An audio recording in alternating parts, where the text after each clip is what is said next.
Mummy എവിടെയാ വള? ഒന്ന് കാണട്ടെ. ഏട്ടൻ തോറ്റേന്റെ സമ്മാനമാണെങ്കിലും സംഗതി ഗംഭീരായിട്ടുണ്ട്.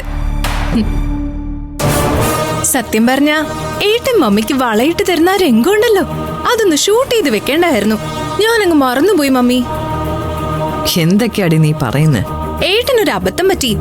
ആരോടാ മത്സരിക്കുന്നേന്നേ മറന്നുപോയി. എന്തായാലും സമ്മതിച്ചു. ഏട്ടൻ കൗട്ട് ചെയ്ത എമൗണ്ടിൽ നിന്ന് വെറും 10 രൂപ വ്യത്യാസത്തില് വേറൊരു കൂട്ടർ ടെൻഡർ വെക്കാം. എനിക്കറിയാം മമ്മി അത് പറഞ്ഞു കൊടുത്തേന്ന്. ശരിയല്ലേ? മമ്മിയല്ലേ ടെൻഡർ കൗട്ട് ചെയ്ത എമൗണ്ട് ആ കമ്പനിക്കാർക്ക് പറഞ്ഞു കൊടുത്തേ?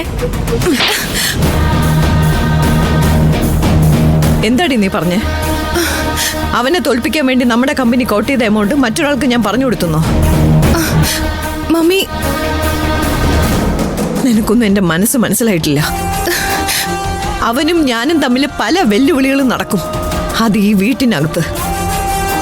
ഇവിടെ നിന്ന് പുറത്തു പോയാ ഒരാളുടെ മുമ്പിലും അവൻ തല ഉണിച്ച് നിൽക്കുന്നത് എനിക്ക് ഇഷ്ടമല്ല. Sorry mummy.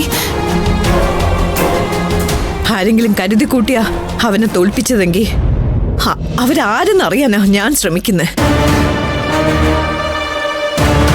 അതിനിടയിലും ആവശ്യമില്ലാത്ത കാര്യങ്ങൾ എഴുന്നള്ളിച്ചോണ്ട് വന്നോണ്ടല്ലോ. പൊയ്ക്കോ എന്റെ മുമ്പിൽ നിന്ന്.